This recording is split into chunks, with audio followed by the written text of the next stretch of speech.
प्यारे बच्चों, पिछले कई दिनों से मैं आपको समुच्चय से संबंधित सामग्री व्हाट्सएप के माध्यम से आपको भेज रहा हूं और पिछले वीडियो में मैंने आपको समुच्चय के बारे में और समुच्चय निरूपण की दो विधियों के बारे में बताया था।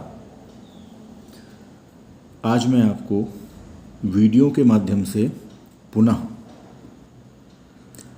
समुच्चय से संबंधित और महत्वपूर्ण बातें बताऊंगा और आप उसको मेरे साथ समझने का प्रयास करेंगे। तो समुच्चय बताया था मैंने, उसके बाद समुच्चय निरूपण की विधियां बताई थी। दो विधियां होती हैं, तालिका विधि पहली थी और दूसरी थी गुण विधि या समुच्चय निर्माण विधि। एग्जाम्पल के माध्यम से मैंने आपको समझाया था इन दोनों विधियों के बारे में। अब कुछ खास बातें हैं मैं आपको बताने जा रहा हूँ। सबसे पहले इसमें आता है कि समुच्चय में अवयवों का क्रम। समुच्चय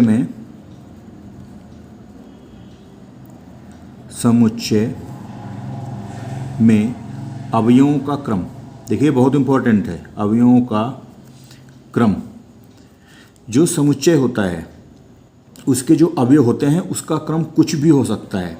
जैसे ए बी सी अगर हम लिखें, या बी सी ए लिखें, या फिर सी ए बी लिखें, या ए सी बी लिखें। ये देखिए चार टाइप के समुच्चय मैंने आपको बताए हैं, आपके सामने लिखे हैं। तो ये चारों समुच्चय एक ही समुच्चय को निरूपित करेंगे, क्योंकि इन चारों समुच्चयों में एक ही प्रकार के अवयव हैं जो कि ए, बी और सी हैं। ये बहुत इंपॉर्टेंट बात है कि समुच्चय में जो अवयवों का क्रम हो, कोई भी हो, उससे कोई फर्क नहीं पड़ता है, वो समुच्चय वही रहते हैं। जैसे 1, 2 लिखो या फिर 2, 1 लिखो, ये दोनों समान समुच्चय हैं, एक ही समुच्चय हैं। तो ये समझ में आ गया होगा आपको। इसके बाद दूसरी चीज़ इसमें जो बहुत इम्पोर्टेंट है वो है कि जैसे कोई समुच्चय है 0, 0, 1, 1, 2, 3, 2, 3, 1। देखिए इसमें 0 2 बार आया है, वैसे ही 1 3 बार आया है, 2 2 बार आया है और 3 2 बार आया है। तो इसको हम 0, 1, 2, 3, ध्यान दीजिएगा। इसमें जो ये मैंने समुच्चय लिखा था जिसका एक ही अवयव कई बार आया था, तो इस समुच्चय को जो अवयव आएंगे वास्तव में 0, 1, 2, 3, यानी कि अगर कोई अवयव कितनी बार भी रिपीट हो रहा है वो एक ही बार आता है। जैसे 0 2 बार है तो एक बार आया, 1 3 बार है तो एक ही बार आया, इसी तरीके से 2 और 3 भी आएंगे। तो इसको अगर इस रूप में लिखा हुआ है तो वास्तव में ये एक ऐसा समुच्चय है जिसके अवयव 0, 1, 2 और 3 हैं। जैसे ए बी बी, इसमें 4 अवयव नहीं हैं इस समुच्चय में। इस समुच्चय में सिर्फ 2 अवयव हैं, ए और बी। इसी तरीके से कुछ भी लिख सकते हैं, -1, -1, 1, 2, 2। तो इसमें देखिए 1, 2, 3, 4, 5, इसमें 5 अवयव नहीं हैं। इसमें सिर्फ इस समुच्चय में सिर्फ 2 अवयव हैं, 3 अवयव हैं, -1, 1 और 2। ये ध्यान देना है। फिर उसके बाद जो मैंने आपको बताया था कि समुच्चय के प्रकार, आप सिर्फ समझने का प्रयास कीजिए। समुच्चय के प्रकार। देखिए समुच्चय के प्रकारों के बारे में मैंने बताया था। पहला बताया था एकल समुच्चय। एकल समुच्चय, जैसा कि इसका नाम है एकल, इसका मतलब है वो समुच्चय जिसके अंदर सिर्फ एक अवयव है, एकल समुच्चय कहलाता है। जैसे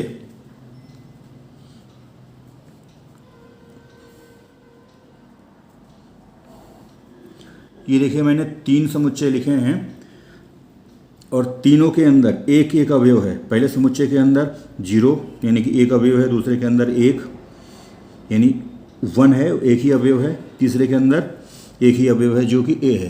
तो ये एकल समुच्चय कहलाएंगे। इसके बाद आता था रिक्त समुच्चय। रिक्त समुच्चय, जैसा इसका नाम है रिक्त, रिक्त का मतलब होता है शून्य। एक ऐसा समुच्चय जिसके अंदर कोई अवयव ना हो, बहुत इंपॉर्टेंट है ये। जैसे ये समुच्चय हो गया, इसके अंदर एक भी अवयव नहीं है, तो ये रिक्त समुच्चय है। इसको ध्यान से समझेंगे रिक्त समुच्चय के बारे में। रिक्त समुच्चय वो समुच्चय होता है जिसके अंदर कोई अवयव ना हो। देखिए इसके अंदर कोई अवयव नहीं है, या हम इसको, मैंने बताया था आपको, फाई, इसको बोलते हैं हम इंग्लिश में PHI, फाई। तो ये फाई भी रिक्त समुच्चय है। ये दोनों रिक्त समुच्चय हैं, ये ध्यान रखना है आपको। दूसरी चीज, इसमें देखिए रिक्त समुच्चय कौन कौन नहीं होते हैं। कभी कभी कन्फ्यूज़न होता है, कभी सवाल आता है, एक समुच्चय ले लिया, समुच्चय के अंदर एक अवयव लिख दिया 0। ध्यान देना, ये 0 होने से रिक्त समुच्चय नहीं होगा, क्योंकि इसमें एक अवयव है, जैसा मैंने ऊपर बताया था। तो ये एकल समुच्चय है, ना कि रिक्त समुच्चय है। दूसरा, कभी कभी ऐसा आता है फाई, अब ये फाई मझले ब्रैकेट के अंदर आ गया, तो इसका मतलब है कि ये भी एकल समुच्चय है। ध्यान रखना है बहुत, ये जो है इसमें गलती नहीं होनी चाहिए। तो ये दोनों एकल समुच्चय हैं, एकल समुच्चय हैं।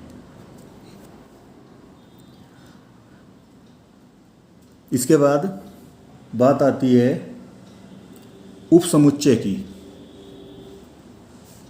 उप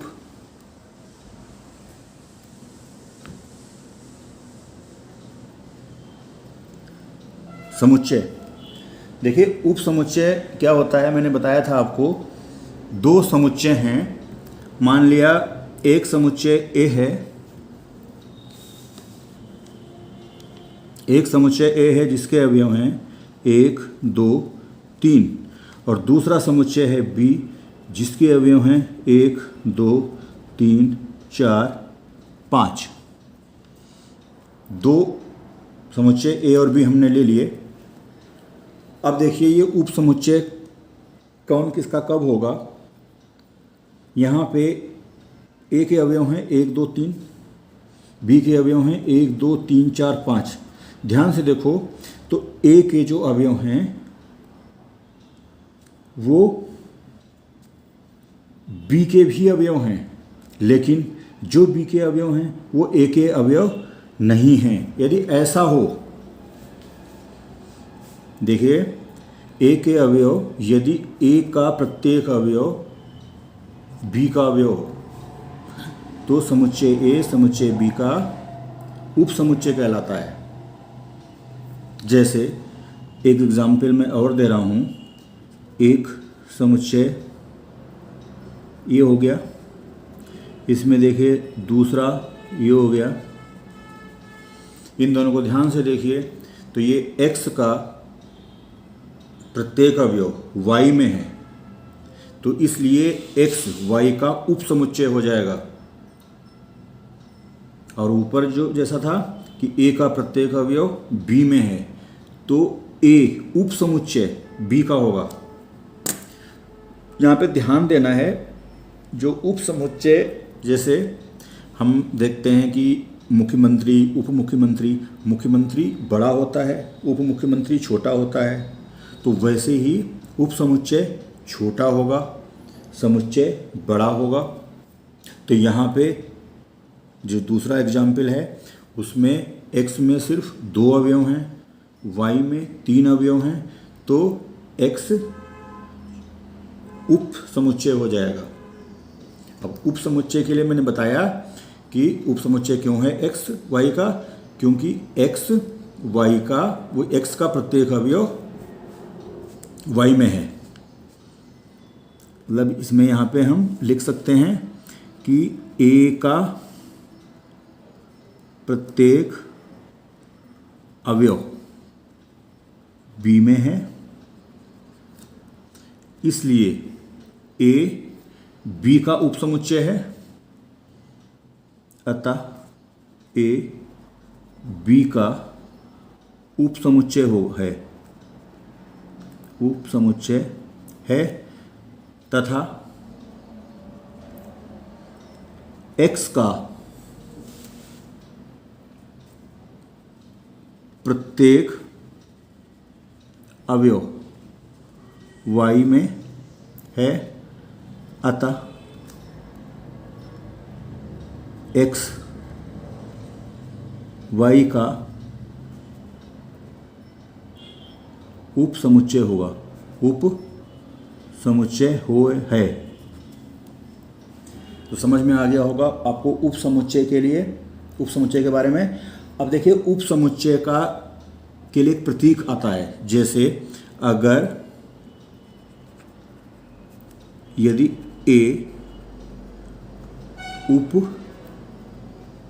समुच्चय है b का, तो हम इसको क्या लिखते हैं, बताया था मैंने, a ये साइन आता है, उप समुच्चय है b का। ये ध्यान देना है आपको कि ये वाला साइन आता है, ये उप समुच्चय है, इसको पढ़ेंगे a उप समुच्चय है b का। अब इसके बाद मैंने आपको बताया था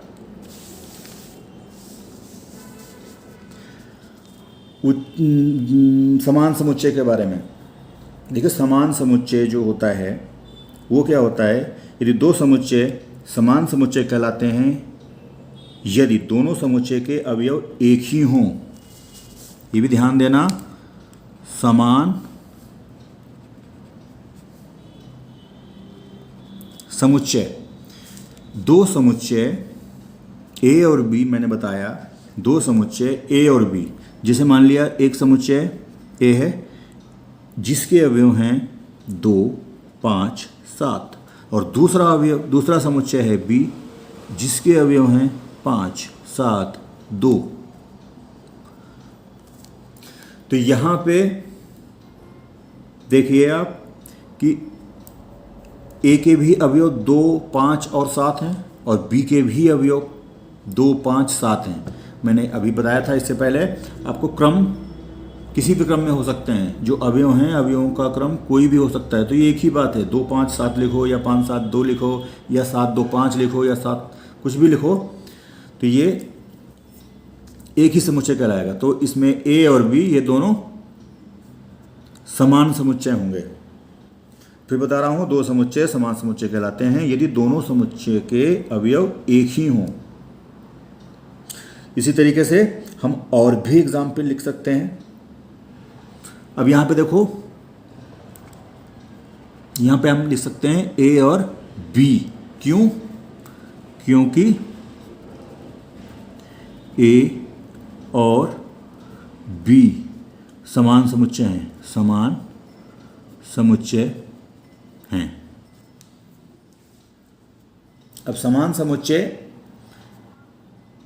के बाद आती है बात तुल्य समुच्चय। बताया था मैंने आपको, तुल्य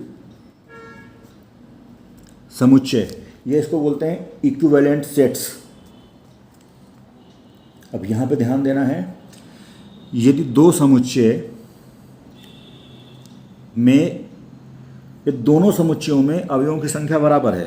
मान लिया दो समुच्चय हमने ले लिए, एक समुच्चय है ए जिसके हैं अवयव 1 2 3 और दूसरा समुच्चय ले लिया बी जिसके अवयव हैं ए बी सी। देखिए ए में भी 3 अवयव हैं और बी में भी 3 अवयव हैं, इसलिए ए और बी ये दोनों तुल्य समुच्चय हैं। यहाँ पे समान समुच्चय और तुल्य समुच्चय में अंतर पता होना चाहिए। समान समुच्चय में समान अवयव होने चाहिए दोनों समुच्चयों में। तुल्य समुच्चय में अवयवों की संख्या बराबर होनी चाहिए। जैसे ए में अवयवों की संख्या 3 है और बी में अवयवों की संख्या भी 3 है। तो यहाँ पे ये लिख सकते हैं क्योंकि ए में अवयवों की संख्या बी में अवयवों की संख्या के बराबर है, अतः ए और बी तुल्य समुच्चय हैं। तुल्य समुच्चय होंगे या हैं लिख सकते हैं। अब इसमें देखिए इसके लिए एक प्रतीक चिन्ह आता है कि यदि ए और बी तुल्य समुच्चय हैं तो इसको प्रतीकात्मक भाषा में ए, अब ये आता है साइन इसके लिए बी, इसका मतलब है ए बी के तुल्य समुच्चय है, ए बी के तुल्य है। तो समझ गए होंगे समान समुच्चय और तुल्य समुच्चय में अंतर। अब इसके बाद मैंने आपको बताया था परिमित समुच्चय, वह समुच्चय जिसमें अवयवों की संख्या निश्चित हो या जिनको हम गिन सकें, एक परिमित समुच्चय कहलाता है। परिमित समुच्चय एक ऐसा समुच्चय जिसमें अवयवों की संख्या निश्चित हो या अवयवों को हम गिन सकते हैं। जैसे मैं एग्जाम्पल ले रहा हूँ, जैसे 1 2 3 4 5 6 ऐसे लिख लिया, या फिर 1 2 3 एंड सॉन 100, या 101 102 इसी तरीके से आते रहे और ये गया लास्ट में 10,000 तक। तो इनको हम गिन सकते हैं, इसलिए ये परिमित समुच्चय हो गए। इसी तरीके से ए ई आई ओ यू ये भी परिमित समुच्चय है क्योंकि हम इसमें गिन सकते हैं। इसी तरीके से अगर हम समुच्चय को लिखें गुण विधि में तो ऐसे लिख सकते हैं कि x सच दैट x, इसको समझाओ, x वर्ष का 1 महीना है। तो ये समुच्चय जो कि गुण विधि द्वारा लिखा गया है, तो ये भी परिमित समुच्चय का उदाहरण है। जैसे हम लिखें उत्तर प्रदेश में रहने वाले व्यक्तियों का समुच्चय, जब जनगणना होती है तो हम बता सकते हैं आराम से कितने हैं, जिनकी हम गिनती कर सकें, वो परिमित समुच्चय हो जाएगा। इसके बाद आता था अनंत समुच्चय या अपरिमित समुच्चय। बताया था मैंने अनंत समुच्चय या अपरिमित समुच्चय, अपरिमित, इसके बारे में भी मैंने बताया था।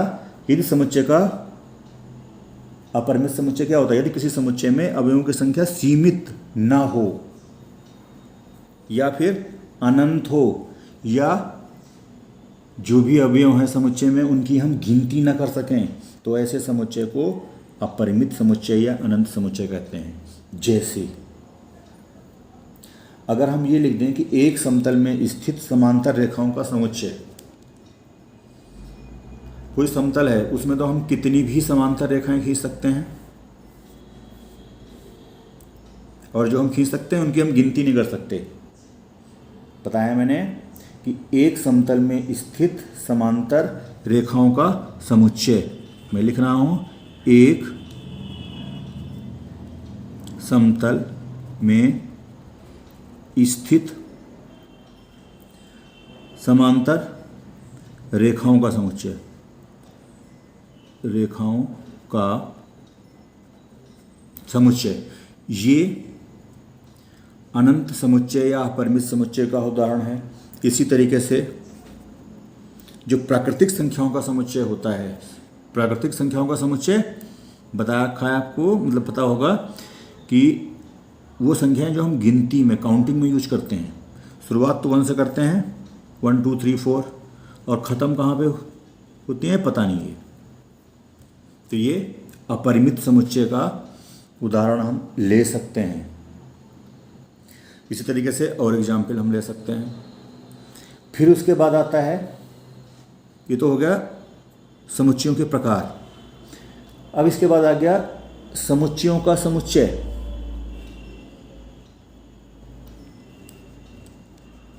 समुच्चयों का समुच्चय।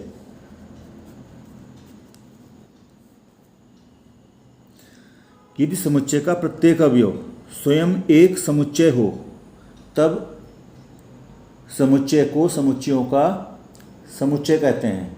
जैसे एक समुच्चय हमने 3 ले लिया, दूसरा समुच्चय ले लिया, कुछ भी ले सकते हैं, तीसरा लिख लिया हमने ए बी। इसी तरीके से और भी ले सकते हैं, जैसा इसका नाम है समुच्चयों का समुच्चय। तो ये समुच्चय है और इसको लिख दिया हमने मंझले ब्रैकेट में, तो ये हो गया समुच्चयों का समुच्चय। ध्यान देना, इसमें हमने बहुत सारे समुच्चय ले लिए। एक भी ले सकते, 2 ले सकते हैं, 3 ले सकते हैं, 4 ले सकते हैं। अब जो समुच्चयों का समुच्चय है तो एक से ज़्यादा लेने पड़ेंगे, 2 ले सकें, 3 ले सकें, 4 ले सकें। तो इनको हम लिख देंगे मंझले ब्रैकेट के अंदर। जब मंझले ब्रैकेट के अंदर बन जाएगा, लिख जाएंगे ये, तो इसका मतलब है समुच्चय बन जाएगा। और समुच्चय पहले से था इसके अंदर, जो अवयव थे समुच्चय के रूप में थे, तो ये समुच्चयों का समुच्चय हो जाएगा। तो ये समझ गए होंगे। फिर मैंने आपको बताया था घात समुच्चय। घात समुच्चय, किसी दिए हुए समुच्चय के सभी उपसमुच्चयों के समुच्चय को घात समुच्चय कहते हैं। जैसे मैंने बताया था आपको, ये कोई समुच्चय है ए, जिसके अवयव हैं 1 2। अब इसके ए के हम उप समुच्चय ले लेंगे। उप समुच्चय,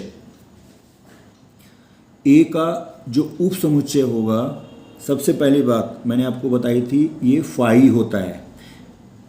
फिर नोट कर लेंगे, मैंने नोट भी करवाया था वहाँ पे। जो फाई होता है वो हर समुच्चय का उप समुच्चय होता है। तो यहाँ भी जाहिर सी बात है, फाई जो है ये उप समुच्चय होगा इसका। दूसरा ये उप समुच्चय होगा क्योंकि 1 का जो 1 है, मतलब जो ये इसका समुच्चय है, जो ये समुच्चय है इसका प्रत्येक अवयव मतलब एक ही अवयव है, ये इस समुच्चय में, इसलिए ये उप समुच्चय होगा। दूसरा ये भी उप समुच्चय होगा। तीसरा 1 2 ये भी उप समुच्चय होगा। तो इसके 4 उप समुच्चय हैं। मैंने फार्मूला बताया था कि किसी भी समुच्चय के उप समुच्चय कितने हैं, ये हम कैसे ज्ञात करेंगे। ये हम एक फार्मूला होता है 2 की पावर n, इससे ज्ञात करेंगे। इसमें देखिए 2 अवयव हैं, तो यानी कि उप समुच्चय हो जाएंगे 2 की पावर 2, यानी कि 2 × 2 = 4।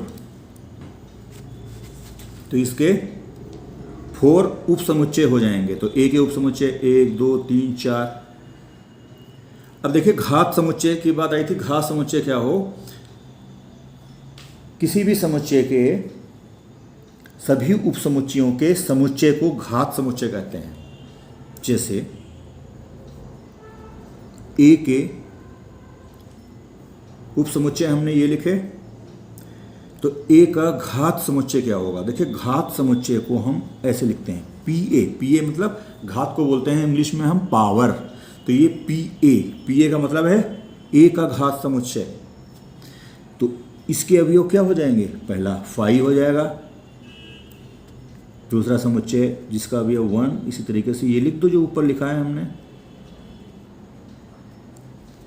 तो ये घात समुच्चय हो जाएगा। ये भी समुच्चयों का समुच्चय होता है। देखिए इसमें 4 समुच्चय हैं और उनका समुच्चय क्योंकि मझले ब्रैकेट के अंदर लिख दिया तो ये समुच्चयों का समुच्चय हो गया। तो ये घात समुच्चय हो गया। समझ गए होंगे आप। इसी तरीके से जैसे मान लिया हमने कोई समुच्चय बी है जिसके अवयव हैं ए बी सी, ध्यान देना। तो बी के उप समुच्चय ये क्या हो जाएंगे, पहला तो 5 हो जाएगा, उप समुच्चय की बात हो रही है, दूसरा ए हो जाएगा, दूसरा बी हो जाएगा, ये लिखा मैंने, ये हो जाएगा ए बी, कोई छूटना नहीं चाहिए, ए सी, ए बी, ये ए बी हो गया, ए सी हो गया, और फिर बी सी लिख दो आप, बी सी रह गया था, और फिर ए बी सी लिख दिए। कितने होने चाहिए, फार्मूला बता रखा मैंने। इस बी के अंदर 3 अवयव हैं तो 2 की पावर 3 यानी कि 2 इंटू 2 इंटू 2 यानी कि 8 अवयव इसके होने चाहिए। देखिए 8 आ गए, 1 2 3 4 5 6 7 8 हो गए। तो इसका मतलब क्या है कि पी बी यानी कि बी का घात समुच्चय क्या हो जाएगा, 5 ए बी, ये ऊपर वाले सारे लिख लो, सी, फिर ए बी, इसी तरीके से ए सी, फिर बी सी, और फिर ए बी सी। ध्यान देना, बहुत इंपॉर्टेंट बात बता रहा हूं मैं आपको। ये घात समुच्चय क्या होता है, समुच्चयों का समुच्चय पहले मैंने बताया, और उसके बाद जितने भी ए के या बी के या सी के उप समुच्चय होंगे उनको हम ब्रैकेट के अंदर लिख देंगे, मतलब ब्रैकेट के अंदर। तो ये घात समुच्चय हो जाएगा, मतलब उप समुच्चयों का समुच्चय, ये घात समुच्चय होगा। अब इसके बाद मैं आपको कुछ और चीजें बताने जा रहा हूं। मैंने आपको बताया था समष्टि समुच्चय, समष्टि समुच्चय, इसको बोलते हैं हम यूनिवर्सल सेट, यूनिवर्सल सेट। ये समष्टि समुच्चय जो होता है सबसे बड़ा समुच्चय होता है। अगर मान लिया 3-4 समुच्चय दिए हुए हैं किसी प्रश्न में, तो जो सबसे बड़ा समुच्चय होगा यानी कि वो ऐसा समुच्चय जिसके अंदर सबसे ज़्यादा अवयव होंगे वो समष्टि समुच्चय कहलाएगा। जैसे मान लिया एक समुच्चय है जिसके अवयव हैं 1 2 3 4 5, एक समुच्चय है जिसके अवयव हैं 1 2, एक समुच्चय बी है जिसके अवयव हैं 2 3 4। अब देखिए जो समुच्चय ए है, ये समुच्चय यू का उप समुच्चय है कि नहीं है? है, क्योंकि ए का प्रत्येक अवयव यू में है। इसी तरीके से समुच्चय बी है, इसके अवयव हैं 2 3 4, तो ये समुच्चय बी भी यू का उप समुच्चय है। तो अब चूंकि समुच्चय ए और समुच्चय बी दोनों के लिए, मतलब दोनों ही समुच्चय यू के उप समुच्चय हैं, तो इसलिए यहां पे यू समष्टि समुच्चय होगा। समझ गए होंगे बात। अब जैसे मान लिया एक समुच्चय और लिख दिया हमने 1 2 3 जिसके अवयव हैं, ये सी लिख दिया। अब देखिए चूंकि ए का प्रत्येक अवयव सी में है, तो इसलिए यहां पे अगर ये ना हो, यू ना हो,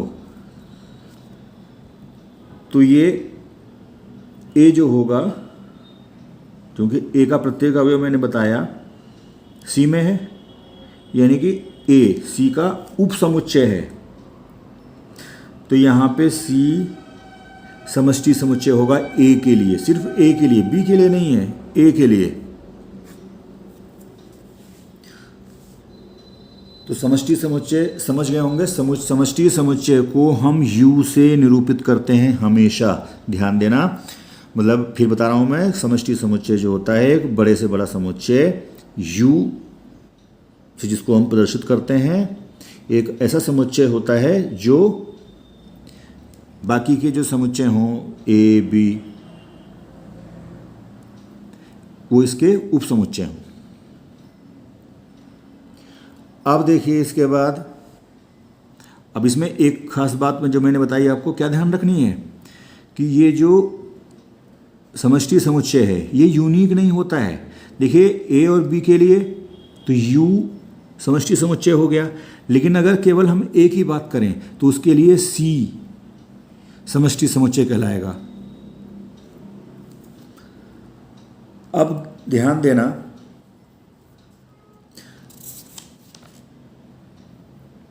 कुछ इम्पोर्टेंट बात मैं और बताता हूँ आपको। अंतराल,